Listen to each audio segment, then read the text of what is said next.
Dante, malaki na ba yung itinaas ng presyo ng mga pangunahing bilihin dyan? Yes, depende kung anong commodity yung kung paano siya tumasok, kung gaano yung pagtaas.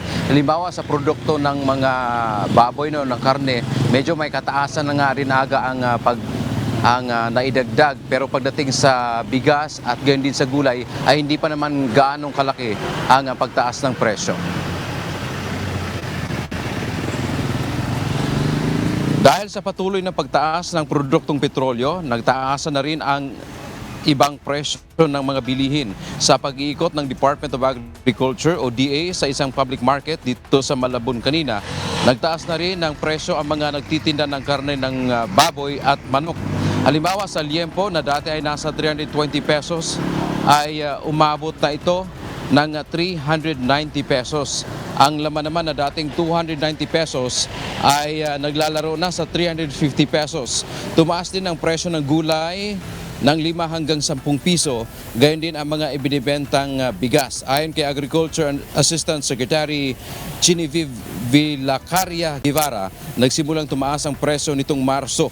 Pinangangambahang patuloy pang madadagdagan at mararamdaman ang pagtaas ng presyo sa mga susunod na buwan.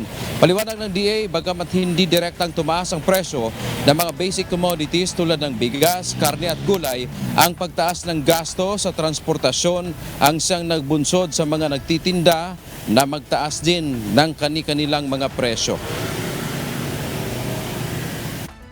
Tingnan natin kung ano yung percentage ng epekto ng pagtaas ng podo at yun po yung kung i-expect natin pagtaas. Ano yung pagtaas na yun? Yun po yung gusto natin na ma-establish para naman po walang pang-aabuso pagdating sa merkado.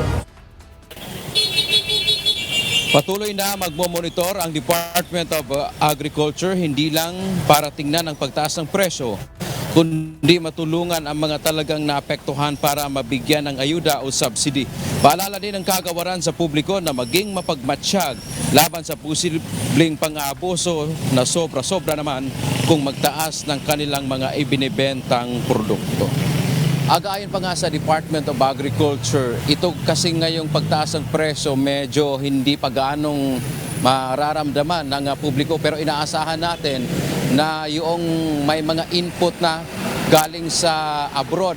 Kung halimbawa ng mga feeds para sa mga baboy, ini-import yan kung kailan sa kasagsagan na nitong mataas na presyo ng produktong petrolyo ay naasahan daw na mga 1 o 2 buwan, doon pa natin mararamdaman ang lalong pagtaas ng presyo. Yan man ang ating update mula dito sa Malabon. Balik sa iyo, Aga. Maraming salamat, Dante Amento.